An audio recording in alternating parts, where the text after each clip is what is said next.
Salut les belles merveilleuses, j'espère que vous allez bien. Donc aujourd'hui, je vous parle des 5 raisons qui t'empêchent de faire tes exercices abdominaux pelviens. 5 vraies raisons. Puis là, je tiens à le dire, aujourd'hui, on va aller un petit peu plus loin que les abdos puis le plancher pelvien, là. Donc, on s'en va vraiment dans une direction qui est un peu différente. Je prétends pas non plus être psychologue ou quoi que ce soit, mais si vous me connaissez puis que vous me suivez depuis un certain temps, vous savez sûrement que ma méthode, la méthode abdominopelvienne globale, ça va bien au-delà du corps, de nos abdos, de notre périnée, puis que pour moi, c'est vraiment très important qu'on aborde justement toutes ces choses-là, ces bases-là qui vont faire en sorte qu'on va vraiment être beaucoup plus engagé dans un processus comme de faire ces exercices-là qui des fois peuvent nous peser un peu pour différentes raisons. Donc, ce qu'on va présenter aujourd'hui, c'est vrai pour un processus de réadaptation comme ce que je propose dans mon programme ou pour la préparation à la naissance également. Mais c'est vrai pour n'importe quelle bonne habitude qu'on veut essayer d'intégrer dans notre vie puis qu'on sent qu'on a du mal à le faire. Tu sais, j'entends par là faire plus d'activité physique, mieux manger, intégrer la méditation pour gérer notre stress, etc., etc. Donc, aujourd'hui, le but, ça va être vraiment dans un objectif de prendre conscience, de se déculpabiliser simplement et surtout de revenir à de la bienveillance. Donc, on n'est vraiment pas ici aujourd'hui, je suis vraiment pas là pour vous faire culpabiliser de ne pas faire vos exercices ou quoi que ce soit dans ce genre, de cette nature-là. Mon but, c'est vraiment qu'on revienne à soi, qu'on fasse un peu de lumière sur ce qu'on vit, sur ce qui nous empêche d'avancer et justement, suite à ça, être capable de mettre en place des pistes de solutions qui vont nous aider au lieu de nous freiner. Donc, je veux juste aussi, avant d'aller plus loin là-dedans, vous dire que même moi, là, je vais vous avouer que j'ai fait mon processus de réadaptation à quelques reprises et je l'ai fait aussi dernièrement suite à mon accouchement de Thomas. Puis j'avais des super de bonnes intentions de bien faire ma rééducation, d'être un modèle pour vous. Puis je me suis dit que finalement, ça a été une bonne chose que je vive tous ces défis-là parce que ça m'a permis d'être un modèle réaliste et un modèle imparfait. C'est vraiment ça que je trouve qui est important là-dedans. J'ai fait face à plusieurs défis. Ceux qui me suivent le savent. Thomas a eu des difficultés respiratoires à la naissance. Il a été hospitalisé pendant une semaine complète. Par la suite, il s'est mis à vomir en jet. On s'est rendu compte qu'il y avait des intolérances. Il y avait beaucoup de souffrance les premiers mois de sa vie. Donc, il avait besoin de beaucoup plus de proximité. Donc, on va se le dire, là, ma réadaptation, ça n'a pas été toujours facile. On a déménagé là-dedans, etc. Donc, il y a des moments où est-ce que j'ai mis même sur pause ma propre réadaptation à cause des défis que je vivais dans ma vie. Je vous les ai partagés à ce moment-là, mais je veux juste que vous sachiez que même moi, qui est une professionnelle de la santé, une professionnelle pour la santé de la femme, j'ai vécu mes propres défis qui ressemblent ou qui peuvent être très similaires aux vôtres et qui font en sorte que justement, je pense quand même être bien placée, autant comme professionnelle que comme maman, pour vous partager là, justement ce que je m'apprête à vous partager aujourd'hui. Donc, la première vraie raison pour laquelle vous ne faites pas vos exercices, c'est une question de priorité et de besoin à combler. Donc, pour être en mesure de faire ces exercices, il faut être en mesure de pouvoir faire de l'espace dans son horaire et possiblement ben aussi dans son budget pour pouvoir investir à ce niveau-là.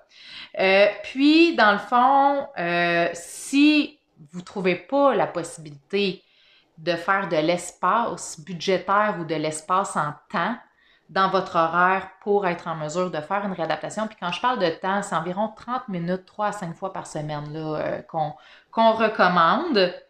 Ben à ce moment-là, il va y avoir deux grandes raisons, à mon avis, qui vont faire en sorte que vous manquez, que vous n'êtes pas en mesure de faire cet espace-là. Soit, en ce moment dans votre vie, il y a des priorités plus importantes passe avant ces fameux exercices-là, ou soit il y a des besoins plus... Je suis en train de m'enlever les cheveux, de me défaire les cheveux. Soit il y a des besoins plus urgents qui ne sont pas comblés présentement. Je ne sais pas si vous avez déjà vu ça, mais certainement, moi, je me rappelle encore de mon secondaire 2, le cours d'économie familiale. Ça n'existe plus pantoute, ce cours-là, mais on a vu la pyramide de Maslow. Et dans la pyramide de Maslow, en fait, ça démontre clairement que dans le bas de la pyramide, c'est pas écrit exercice de réadaptation ou de préparation à la naissance, là. C'est écrit se loger, se nourrir, se vêtir, dormir. Donc, c'est sûr que si vos besoins de base ne sont pas comblés, ben ça va être difficile de créer de l'espace pour autre chose si on est déjà en mode survie. Donc, je vais vous donner des exemples, là, mais je pense que vous allez être capable de faire vos propres exemples et de vous retrouver vous-même là-dedans. Par exemple, un bébé qui vient de naître. Mais c'est sûr que si vous avez de la difficulté à prendre une douche, que vous oubliez de manger tellement la journée passe vite, que vous manquez cruellement de sommeil, ben c'est sûr que là, vos besoins de base ne sont pas comblés. Donc, ça va être difficile de faire cet espace-là. Un de vos parents tombe malade, votre mère est hospitalisée, puis c'est vous qui s'occupez d'aller la voir à tous les jours pour l'aider. Bien, c'est sûr que ça va prendre du temps dans votre horaire, ça va devenir quelque chose, une priorité qui est beaucoup plus urgente. Et ça se peut que vos exercices prennent le bord. Vous construisez votre maison, vous déménagez, vous avez 3 enfants en bas âge à gérer en même temps. Ça fait beaucoup, là. Donc, c'est normal qu'à un moment donné, vos priorités soient différentes à ce moment-là. Et moi, c'est ce qui est arrivé quand j'ai déménagé. Ça faisait beaucoup de choses en même temps. On avait des rénovations à faire. Bref, la planification du terrassement. Il y a plein d'affaires qu'on n'a même pas encore réglées 1 an plus tard. C'est sûr qu'à ce moment-là, j'ai fait comme « OK, Noémie, prends un petit break. Tu y reviendras à l'automne. » Et c'est ce que j'ai fait. Je me suis donné un break parce que là, ça a commencé à me faire trop de pression sur les épaules. Donc, au niveau financier, un exemple au niveau financier, présentement, bon, les taux hypothécaires augmentent, la facture d'épicerie augmente, c'est sûr que ça resserre un budget, c'est une réalité présentement. Donc, peut-être que c'est pas le bon moment pour le moment, mais éventuellement, peut-être que ça le sera. Donc, il y a vraiment des réalités, des circonstances situationnelles qui vont faire en sorte que on n'y arrive pas. Il n'y a pas moyen de faire de l'espace. Et c'est OK. Il y a des moments comme ça dans notre vie que ça va être OK. On n'a pas de contrôle sur tout. En fait, on n'a pas de contrôle sur grand-chose. Et même que souvent, on va avoir anticipé certaines choses et que l'ampleur de ce qu'on avait anticipé va être plus grand que ce qu'on pensait et ça va faire en sorte qu'on va devoir faire des choix. Donc, c'est correct aussi de le faire de cette façon-là. On ne peut pas tout faire en même temps. On a toutes juste 24 heures dans une journée. Sauf qu'il arrive des fois, quand même, ou peut-être que vous allez vous reconnaître là-dedans, la priorisation est une question de choix personnel, de croyances, de schéma de pensée, de discours intérieur qui nous amène à jamais être capable de se mettre à l'horaire. Et c'est ce qui m'amène à mon point numéro 2. En fait, la deuxième raison pour laquelle on ne fait pas nos exercices, c'est vraiment nos croyances profondes, les schémas de pensée, nos choix, nos préférences personnelles également, qui va faire en sorte que on va appréhender les choses d'une façon, on va voir les choses d'une certaine façon, ça va avoir un impact au niveau des actions qu'on a et aussi des priorités qu'on met dans notre vie. Donc, premièrement, c'est quoi qui nous vient en tête quand on pense à ces fameux exercices-là d'abdominaux, ces exercices-là de plancher pelvien? C'est quoi les pensées, c'est quoi les émotions qui font surface quand on pense à ça? Est-ce que ça fait comme est-ce que ça fait ah, c'est plate, ah, je les ai déjà faites, puis ça n'a pas marché? C'est quoi aussi la relation qu'on a avec notre corps? C'est quoi les émotions qu'on vit? C'est important d'être capable de faire la lumière là-dessus parce que c'est ce qui fait en sorte que ça a un impact au niveau de notre motivation. Donc, est-ce qu'il y a d'autres croyances aussi qui viennent d'ailleurs, qui peuvent avoir un impact? Par exemple, mon médecin m'a dit que j'en avais pas de besoin. Je fais un programme de remise en forme avec un entraîneur, donc c'est suffisant. Donc, au niveau de ces croyances-là qu'on a par rapport à ça, j'ai pas d'argent, mais on s'est booké un voyage au Mexique dans 2 mois. Tu sais, c'est une question de choix, c'est une question de priorité. Moi, je suis pas là pour juger de vos choix. Je suis pas là pour vous dire vous devriez mettre toutes vos énergies à faire votre réadaptation. Je suis juste là pour semer des petites graines et que vous puissiez avoir une certaine réflexion par rapport à la discussion. Après ça, ben, vous faites ce que vous voulez avec ce qu'on discute ensemble aujourd'hui. Donc, est-ce que vous haïssez ça, faire les exercices? Est-ce que vous vous dites, ah, ma mère a eu le même problème, puis c'est héréditaire, fait que de toute façon, je vais avoir ces problèmes-là pareil. Ton médecin a dit qu'il n'y avait rien à faire, que la seule solution pour toi, c'était la chirurgie. Ça mine la motivation, tous ces discours-là, tu sais. Souvent, tu sais, notre tête, elle nous raconte des histoires qui n'ont rien à voir avec la réalité. On fonctionne de cette façon-là, l'humain fonctionne comme ça. Parfois, c'est conscient. Souvent, c'est inconscient. Ça se fait un peu tout seul. C'est comme des façons de penser qui sont automatiques, qui sont intégrées dans notre cerveau. C'est comme un réflexe de penser de cette façon-là.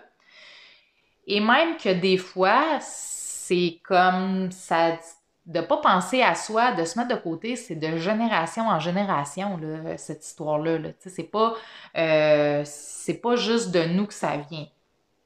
Donc, tu sais, j'ai pas le temps avec le travail, le ménage, le lavage, les enfants, les activités des enfants, faire les repas, aller faire toiletter le chien. Tu sais, tout ça, ce sont des choix qu'on fait. Est-ce que ce sont des choix sur lesquels on n'a pas de contrôle? Je vous laisse réfléchir à ça. J'entends tellement souvent les femmes on dirait qu'ils sont emprisonnées dans leur quotidien de mère. Ils sont comme pris en prison là-dedans, puis ils se sentent pas bien, ils se sentent mal là-dedans, ils se sentent désalignés, puis c'est comme s'il n'y a pas moyen d'en sortir. Donc, juste de prendre un petit peu de recul puis de se dire, est-ce que je suis vraiment pris là-dedans? Est-ce que je pourrais pas faire juste une petite action qui me permettrait justement de peut-être me sortir de cette prison-là dans laquelle je me sens pas nécessairement bien.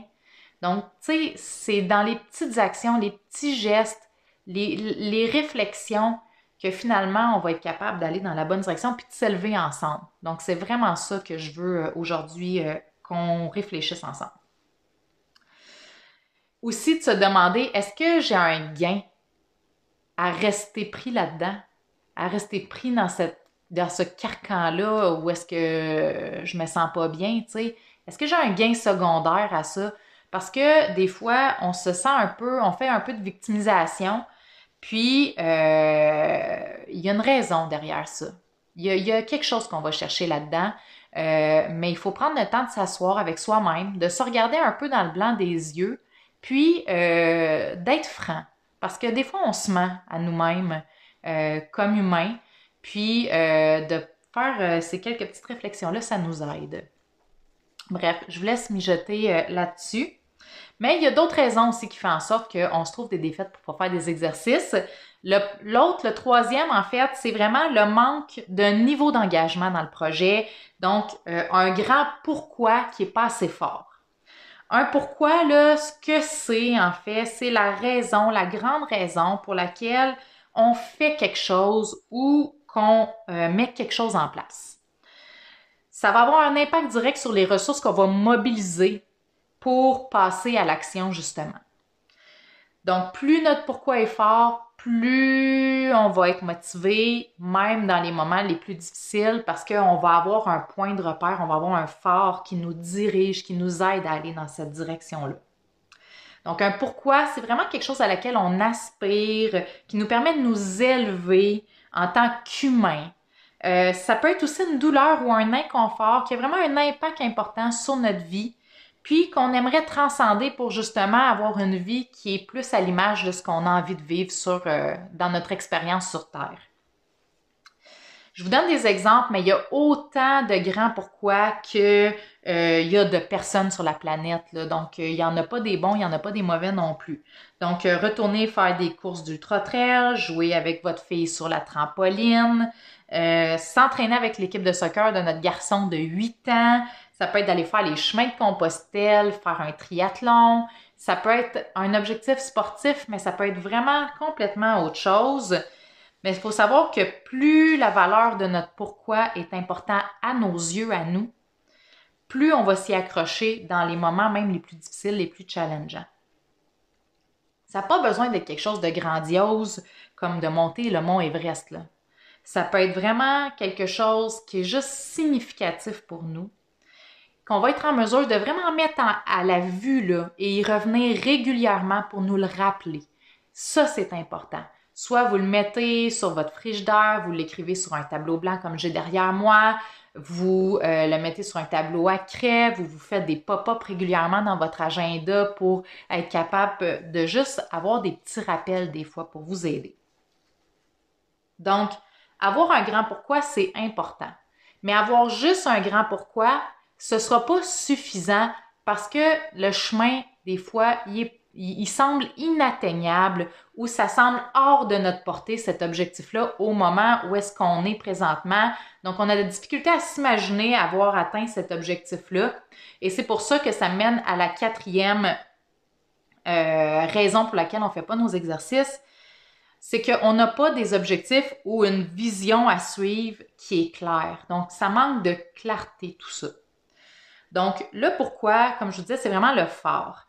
Mais dans le grand chemin qui nous amène à ce grand objectif-là, ça nous prend des petites escales qui nous permettent justement de nous déposer, de prendre du recul, de souffler un peu pour justement être capable de passer à l'autre étape suivante. Donc, ça se fait vraiment avec des escales, des petites étapes, des paliers, appelez ça comme vous voulez. Ça va vraiment nous permettre d'avancer d'une façon qui va être beaucoup plus saine, plus positive. Donc, c'est important de s'arrêter aussi à se demander, ben, c'est quoi mes objectifs? D'avoir des petits objectifs, d'avoir des objectifs un peu plus ambitieux et de les mettre un petit peu dans un certain ordre logique ou chronologique par rapport au processus de réadaptation ou de préparation à la naissance.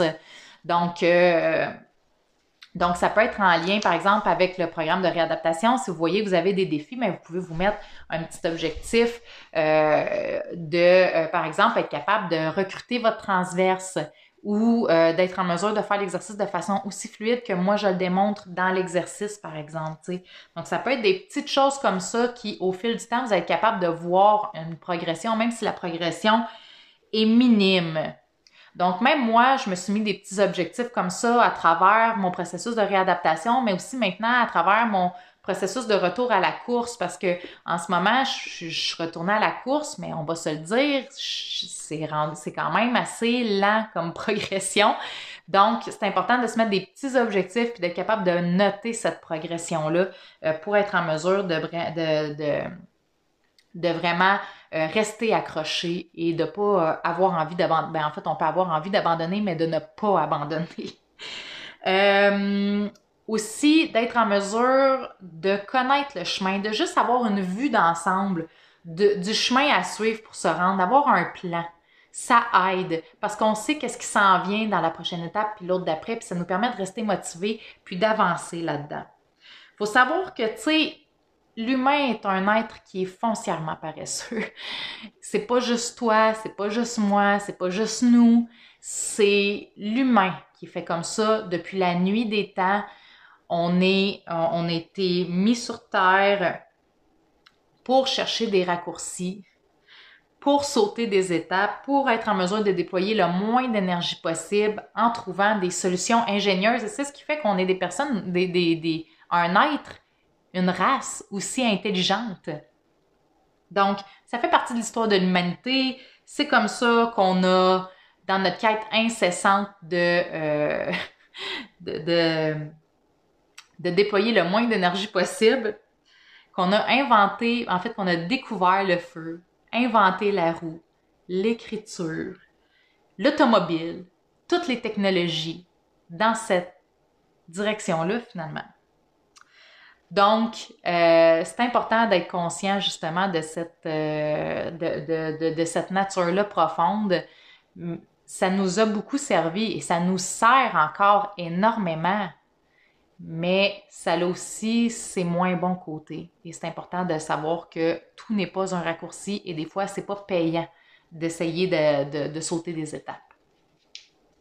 Maintenant, la 5e raison pour laquelle on ne fait pas nos exercices, c'est le manque d'information et beaucoup la désinformation. Donc, le fait justement de ne pas bien être informé, de ne pas connaître le processus, de ne pas connaître ce qui a été démontré comme étant efficace et tout ça, c'est sûr que c'est difficile de départager ce qui est vrai de ce qui n'est pas vrai. Il y a tellement de désinformation aujourd'hui justement avec la technologie.